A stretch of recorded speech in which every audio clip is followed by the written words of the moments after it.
Hello mga higala. So now mga higala is apoy na kayo kanang nagtiwas sa lang minimanoy sa amo ang trabaho.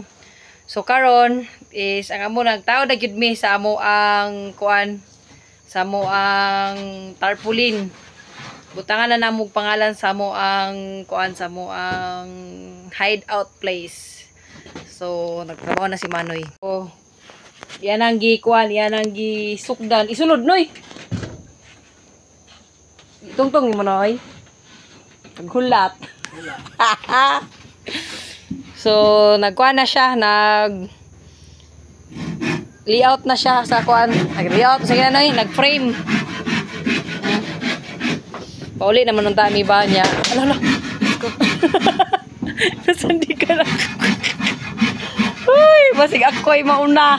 Huwag naman sana. Di ka nagulan rin karon. So, may na lang na kuan-kuanan ang mga tanom. Yan, ibalik ni init na pod.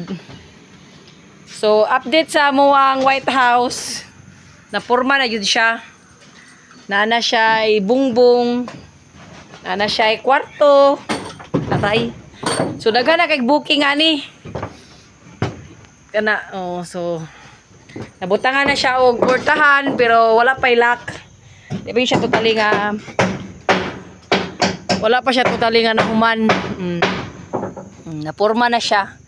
Na siya ay kana, nanay portahan nya.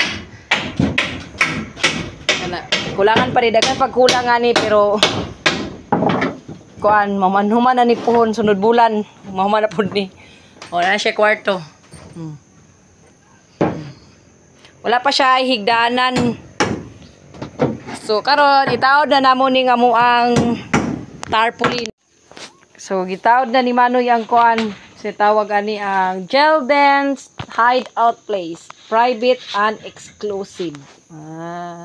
Soon is natay mga rooms there. So as of now kani pang isang White House patong nahuman.